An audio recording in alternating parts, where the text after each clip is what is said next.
for your long-term, perspective. But folks do call the office, and people that I talk to, and it's one of two things. One, it's too high. I don't want to invest. I want to get out of the market because it's going to fall next naturally because it's at a high. Or the market's on fire. It's taken off. I'm missing the boat. I want to jump in with both feet. And that's a little misinterpretation of what it really means. When you think about the market, it's an average of the stocks prices that are in that average. In the case of the Dow, it's 30 stocks. And what that means is the price of those stocks on average is higher, and that's true. But it says nothing about the value. Right. And those are two separate things. And so there's a lot of confusion between price and value. If you had two companies here that you could buy, one had $1 billion worth of earnings and one has two, you'd probably pay twice as much for the one with $2 billion of earnings.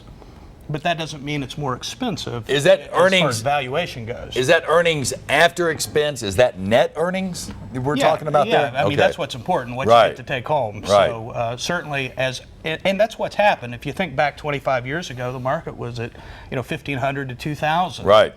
And now it's at 16,000. How can that be? Well, it's because earnings over time have progressed and marched forward, and the market has tended to follow that. And I remember you probably were just getting started in the business, but back in '99, when they hit 10,000, it was such a monumental thing. The Wall Street went crazy. There were hats that were put out, 10,000. I remember that as being such a landmark deal. And now here we are, 60% above that in 14 years.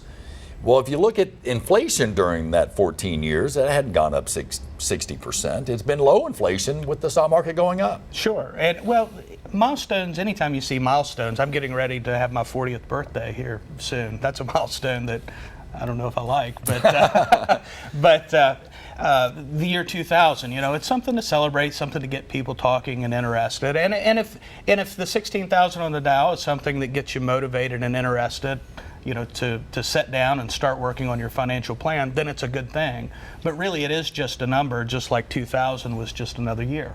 Now, again, to take these two landmarks into perspective, maybe a correlation between the two.